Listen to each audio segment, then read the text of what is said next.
So, greetings, friends. Today's Dhamma talk is on the Culavedalla Sutta.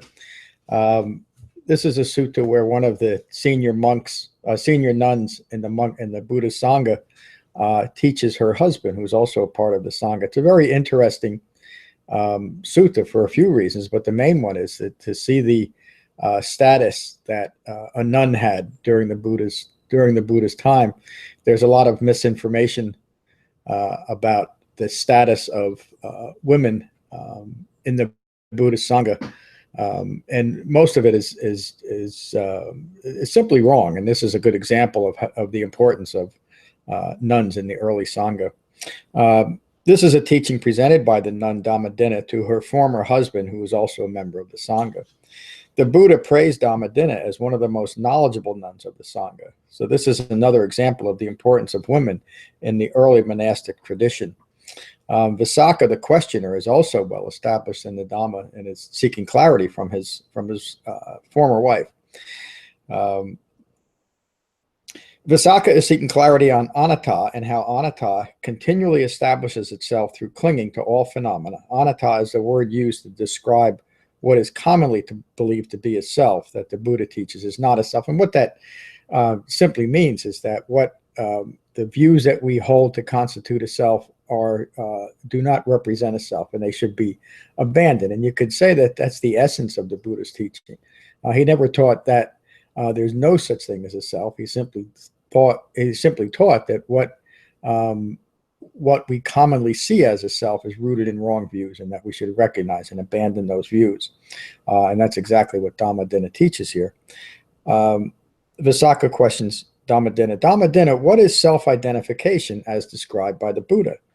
Visakha, the Buddha teaches self-identification is established by clinging to form, clinging to feelings, clinging to perception, by clinging to fabrications, and by clinging to consciousness. So that last there is in reference to the 5 clinging aggregates.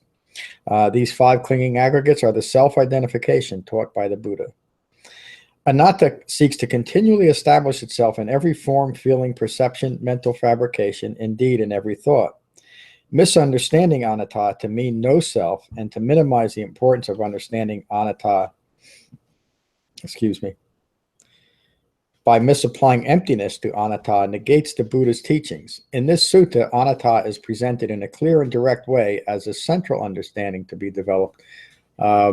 This week's classes in Frenchtown are all on the same theme of emptiness, citing 3 different discourses. And there's an article on that on the website as well. And again, this speaks to the correct application of emptiness. Visakha continues, your answer is very helpful. What then is the origination of self-identification to form, feeling, perceptions, fabrications, indeed in every thought?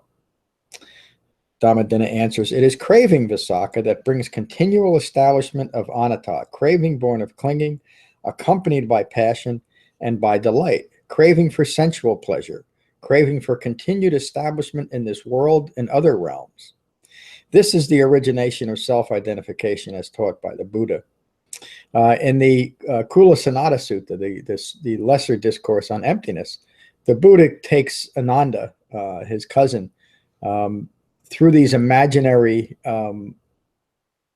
dimensional levels and points them out as all have any emptiness as emptiness relates to the Dhamma.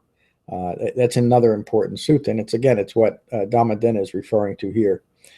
These are my words. Continued establishment in other realms is often presented as craving for non-becoming.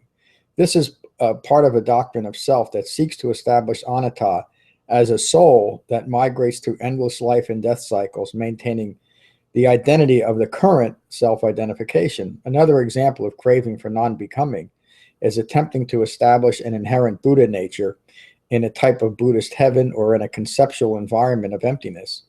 These beliefs, common in modern Buddhism, directly contradicts the Buddhist teachings on anatta and leads to continued confusion and suffering.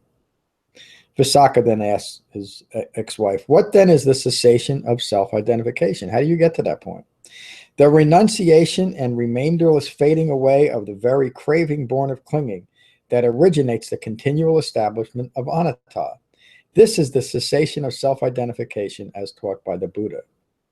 What then, dear lady, is the path or the practice leading to the cessation of self-identification that is taught by the Buddha?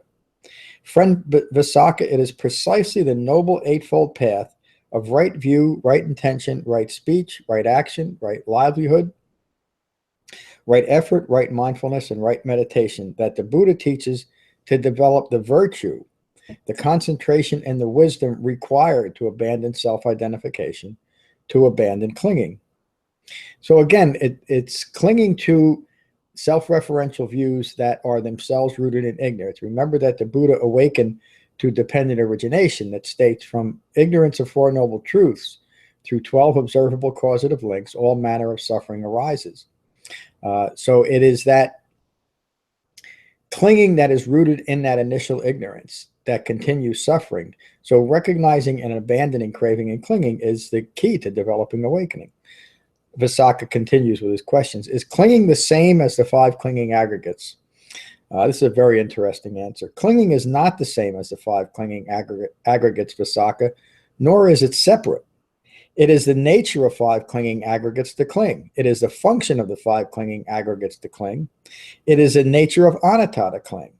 It is the function of anatta to cling. So what does that question mean? Is clinging the same as the five clinging aggregates? And their answer is that it's neither one. The reason why it's neither one is the five clinging aggregates are themselves a conceptual application of ignorance. So it's clinging to all forms that results in the establishment of five clinging aggregates as the confused self. So clinging is the same, it forms it, but it's also not the same. It's what we're getting down to is the root cause of ignorant views. Visakha continues. How does self-identification develop? Those uninstructed in regard to the Dhamma, run-of-the-mill people, with no regard for noble ones or those of integrity, are deluded. They believe that form to be the self, or that the self possesses form. They are further deluded to believe that their self-referential feelings are the self, that their perceptions of self defines the self, that their fabrications that further establish the self to be the self. A simple explanation of the word fabrications is just assumptions. We form assumptions about ourselves and the world around us through ignorant views, and that can only lead to further ignorance. They assume that their self-referential thoughts establish a self. Each of these five clinging aggregates are impermanent and arise from ignorance. They are all anatta. None of them are a self. How does self-identification not develop, Dhammadinna? Those well instructed in regard to the Dhamma, with regard for the noble ones and those with integrity, well disciplined in their practice, do not believe the form to be the self. They do not believe that feelings establish or define a self, or that perception defines a self. They are free of mental fabrications, having no foundation for fabrications. In other words, ignorance is ended. They do not assume that thoughts establish a self, or that the self possesses a thought. And that belies that famous quote, I can't remember who it's from, I think, therefore I am, which is simply stating that my thoughts that I'm using establish a self. And if those thoughts are rooted in ignorance, which is the profound understanding that the Buddha awakened to, that it was ignorance of Four Noble Truths that leads to confusion, delusion, and suffering. If it's finally understood that it is your thoughts that are misleading you, and you can develop a way through heightened concentration in the proper framework of the Eightfold Path to recognize those self-referential views, once recognized, those views can be abandoned. And that directly relates back to emptiness, meaning emptiness of ignorant views. Dhammadinna continues, they do not assume that consciousness is the self, or that the self possesses consciousness. Now remember, this is consciousness with a small c. It's not some grand cosmic consciousness. It's consciousness that is following from that initial ignorance. There is no self attached to any of these five clinging aggregates. That's my words now. The Buddha's original teachings are grounded in dependent origination, expressed through the Four Noble Truths, and directly experienced through the Eightfold Path.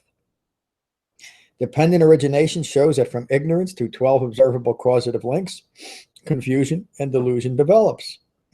Excuse me. Those well instructed in the Buddha's Dhamma, free of anatta, have developed a non-distracted mind, bringing useful insight into reality. Wisdom has replaced ignorance. Fabrications and deluded beliefs have ended. Visakha then asks if the Eightfold Path is fabricated or unfabricated, and Dhammadinna replies that the Eightfold Path is fabricated. This is another important and interesting understanding.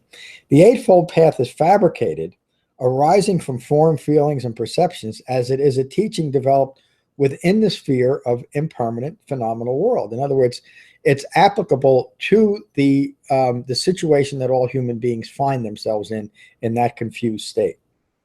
The intention of the Eightfold Path is that it bring understanding to those under the delusion that their belief in self requires clinging to what is in reality, excuse me, anicca or impermanent.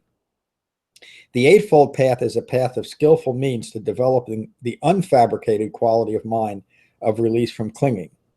Once cessation of clinging mind is accomplished, when awakening has occurred, the Eightfold Path is abandoned, and it's abandoned in the sense that it's simply no longer needed. A fully awakened, fully mature human being has fully integrated the Eightfold Path, and now the Eightfold Path is simply an expression of the way that awakened human being lives their life. And when the Buddha described an awakened human being as related to right view, the first factor of the Eightfold Path, he says that right view has a profound understanding of the nature of suffering. That view has allowed for the abandonment of craving and clinging. That view has arisen from the experience of the cessation of confusion, delusion, and suffering, from the cessation of dukkha. And that right view has been developed through the Eightfold Path. So the path is no longer necessary, because it is now as close to us and as much of an expression of our lives as our breath is. The Eightfold Path is a path of skillful means to developing the unfabricated quality of mind of release from clinging. Once cessation of clinging mind is accomplished, when awakening has occurred, the Eightfold Path is abandoned. An awakened being has integrated the three characteristics of wisdom, virtue, and concentration. The Arahant, an awakened human being, remains harmless to themselves and others, their mind resting in equanimity. That's another reference to the term emptiness. That mind is now empty of any disturbance or any self-referential view. Visakha then inquires if the qualities of virtue, concentration, and wisdom are developed through the Eightfold Path, or do those three qualities inspire the Eightfold Path? Another important point. Visakha, the Eightfold Path is inspired by the qualities of virtue, concentration, and wisdom. Right speech, right action, and right livelihood inspire the development of heightened virtue. Right effort, right mindfulness, and right meditation inspire the development of heightened concentration, and right view and right intention inspire the developed heightened wisdom. So, of course, when you realize that the only path the Buddha ever taught to develop heightened wisdom, heightened concentration, and heightened virtue is the Eightfold Path, then the Eightfold Path is that expression. The Buddha consistently characterized the Eightfold Path as a path combining the three qualities of wisdom, virtue, and concentration, and that all three characteristics are necessary for awakening to occur. Overemphasizing one quality over the other two would not develop a fully integrated or fully awakened human being. This is an important understanding of much of modern Buddhism will focus mostly on compassionate engagement or scholarly study or mind-only practice of primarily meditation. And that kind of describes the three divisions in modern Buddhism pretty clearly. Or scholarly study or mind-only practice of primarily meditation with little or no engagement with the Four Noble Truths.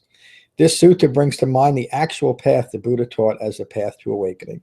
Modern applications of mindfulness alters the intention of right mindfulness and right meditation, shamatha vipassana meditation, by dismissing through omission the framework of the Eightfold Path for the conceptual application of mindfulness meditation.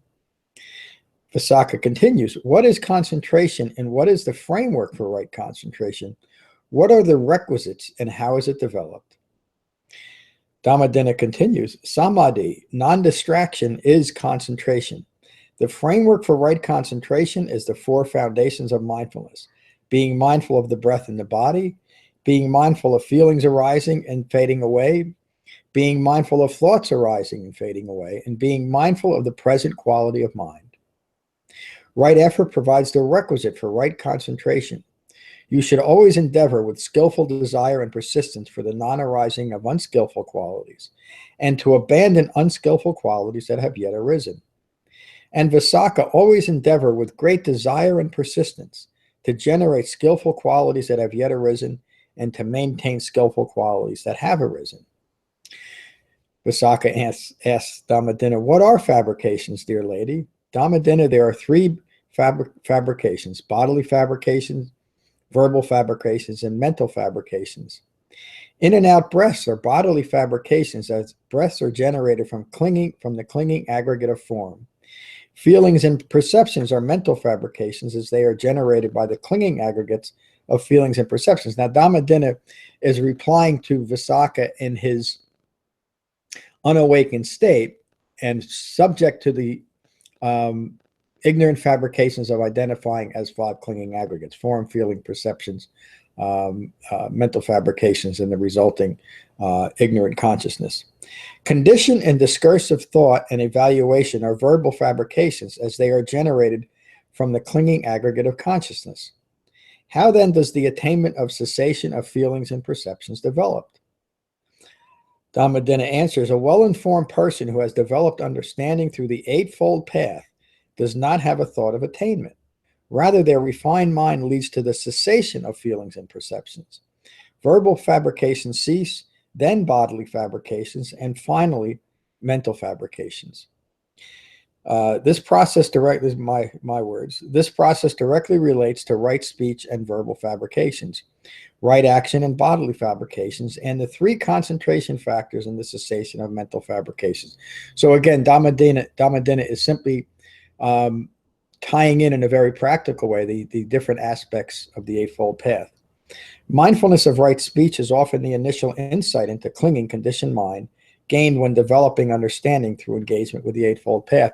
Many of my students and myself, through my own experience, find that third aspect of the Eightfold Path of right speech to be so important in starting to the beginning of recognizing clinging and self-referential views. And again, that's primarily why the Buddha taught the moral and ethical factors of right speech, right action, and right livelihood. Not so much in the religious sense, although this is kind of where the Buddhist teachings get tied in with religion, because there's that common ground of morality. But it's in a practical way, when we're mindful of right speech, right action, and right livelihood, we are gaining the refined mindfulness to use that as the framework for recognizing self-referential clinging views. And as our concentration deepens through the practice of right meditation or shamatha vipassana meditation, we're able to see that much more clearly.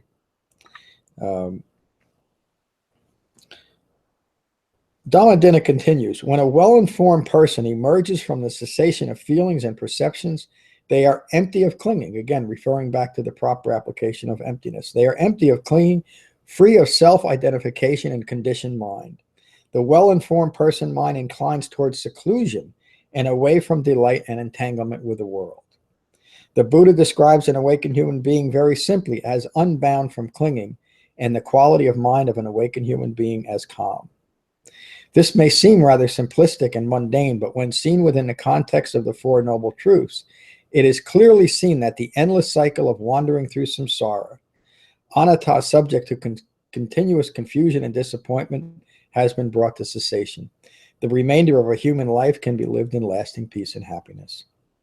Visakha asks, how many kinds of feelings are there, Dhammadinna? There are only three types of feelings, Visakha. There is a pleasant feeling, there is painful feeling, and neutral feelings. Pleasant feeling that changes can become painful. Painful feelings that change can become pleasant. So again, speaking directly to the impermanence of all feelings. But when we create an identity over whatever feeling is arising and creating that craving and aversion pattern, we're simply creating more confusion and deluded thinking for ourselves, because we're identifying with those temporary states and creating a permanent identity where there's only where there's only impermanence. Painful feelings that change become pleasant. Neutral feelings may change as well to either pleasure or pain. All feelings are subject to anicca. And whatever is impermanent, the Buddha teaches continually. Whatever is impermanent cannot constitute a self, and it should be recognized as such. Dhammadinna continues, pleasant feelings can give rise to passion obsession. Painful feelings can give rise to resistance obsession. We become obsessed with feeling a certain way or avoiding feeling a certain way. Neutral feelings can give rise to ignorance obsession.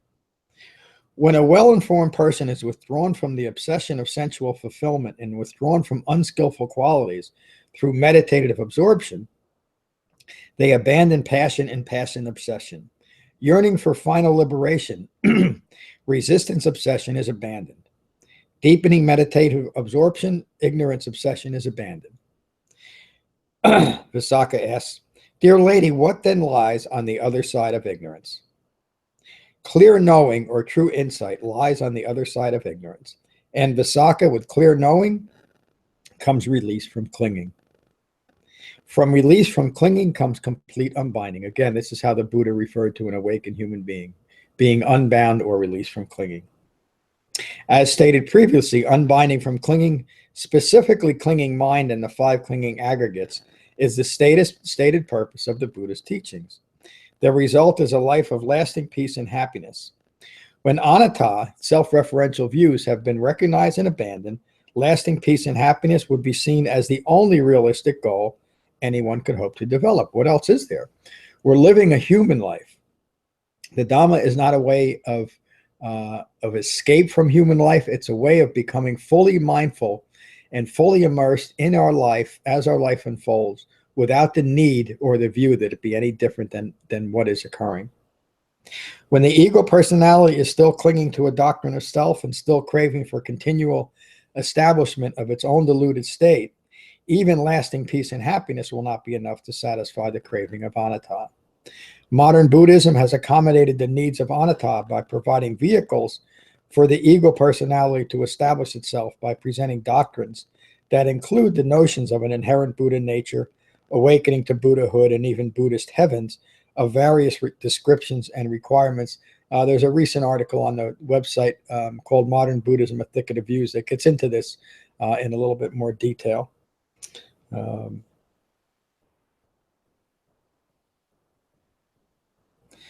Visakha, despite his understanding, continues to cling to the need to establish a self after final liberation. In other words, he's now concerned about the annihilation of his ego personality,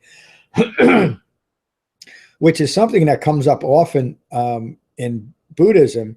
And I believe it's one of the reasons why we've abandoned the Buddhist teachings on recognizing and abandoning all self-referential views and substituted the themes of an inner Buddha nature or attaining Buddhahood as a way of establishing a self-referential ego selves in these concepts. So Visakha is concerned about what happens when he lets go of all these clinging views too. And he asks the question, Dhammadinna, what then lies on the other side of unbinding? Visakha, your clinging mind, this is such an important answer. Your clinging mind has demanded too many answers, and your question will lead to only more confusion and suffering. I see this so often, and it was something that held me back for quite a long time. Before I was willing to let go, or even begin the process of letting go of self-referential views, I insisted, mostly to myself, but to some teachers that couldn't provide the answer, I insisted on knowing, well, what's beyond letting go of all those self-referential views. And again, that comes up often on my classes at my center and also in online students. They want to know what happens when I let go of all these views, because it feels like annihilation. And that leads to a series of ongoing questions about what is this going to be like and what is that going to be like. In the Pali Canon, the wanderer Vacchagotta comes in and out of the Buddha's life asking these great existential questions. And often the Buddha would simply ignore the question to make the point that the question itself doesn't deserve an answer. But then often he would respond to Visakha, much like Dhammadinna says the Buddha would respond to Vacchagotta, much like Dhammadinna is responding to Visakha, by saying it's your questions themselves that are confusing you. Let go of the questions, and then by implication develop the Dhamma. And so Dhammadinna continues, Visakha, your clinging mind has demanded too many answers, and your questions itself will lead to only more confusion and suffering. I know I've read that twice, but again, I want to make this point. It's a self-referential ego self that will throw up question after question after question in order to continue distraction. And because it's rooted in an ego self, that ego insists, because of its own self-importance, that the question must have an answer if I'm going to continue, rather than simply recognize that this question itself is rooted in ignorance. There's no possible useful answer. Let go of the question. The Dhammadinna continues, the Buddha's path, the Eightfold Path, culminates in unbinding. Is this not enough? Again, making the point, is full human awakening, full human maturity not enough, or are you going to let those questions and those doubts hold you back? Is this not enough? If you wish, go to the Buddha and ask him, then let his answer be enough. So Dhammadinna is getting that Visakha might be questioning her because of his understanding of her and his close relation to her. Visakha was delighted, though, in Dhammadinna's teachings. He then bowed to her and left for the Buddha. Finding the Buddha nearby, he sat to one side of the Buddha and recounted what Dhammadinna told him. The Buddha replied, Dhammadinna is very wise and of great discernment. I would have answered your question exactly as she has. This is how you should remember these teachings. Visakha was pleased by the Buddha's confirmation. This sutta presents a complete teaching on the process of delusion that begins with self-identification and the actual experience of developing insight into the clear path to be developed, and to end clinging to objects, views, and ideas and complete unbinding. As a well-informed and highly regarded member of the Buddhist Sangha, Dhammadinna presented the Dhamma in a clear and direct way and free of any ego-influenced individual views, meaning views that have arisen since the Buddha's passing that developed into modern applications of Buddhism, because they were influenced by individual and often very charismatic individuals and the cultures with which they passed as Buddhism developed. And again, the original teachings have been diminished or ignored completely. Dhammadinna's integrity preserved the Dhamma and provided the skillful means for Visakha to also awaken. So that's the end of the article and the end of the sutta. I guess the most important thing is in this sutta, and as it reflects on the Buddha's entire teaching, is to recognize this ongoing process of I-making that is rooted in ignorance, how it comes about, and it comes about from a mind that is clinging to those same views. So the way out of that is to deepen concentration and to incorporate and integrate the entire Eightfold Path as the way of recognizing and abandoning these self-referential views. And so what happens when the path is fully developed and all those views have been abandoned? Well, the best example of that is the Buddha, who upon his awakening, upon him emptying himself of all ignorance, lived the most successful and I would say important human life than any human being ever lived. And he then left his teachings, so anyone who engaged in those teachings wholeheartedly could do exactly the same. And that's the true meaning of taking refuge in the Buddha, his Dhamma, and a well-informed Sangha. So I see there's one viewer. Again, I'm looking into another platform that we can have more of a give and take, and we can be on screen together, and that'll be coming. But for right now, this is the best I can do. I'm glad that you joined me today. I'll be here next week, Wednesday at noon, and all of my classes are now live streamed. The Tuesday and Thursday evening classes in Frenchtown, and my Saturday class in Frenchtown as well. Thank you very much for joining me. Peace.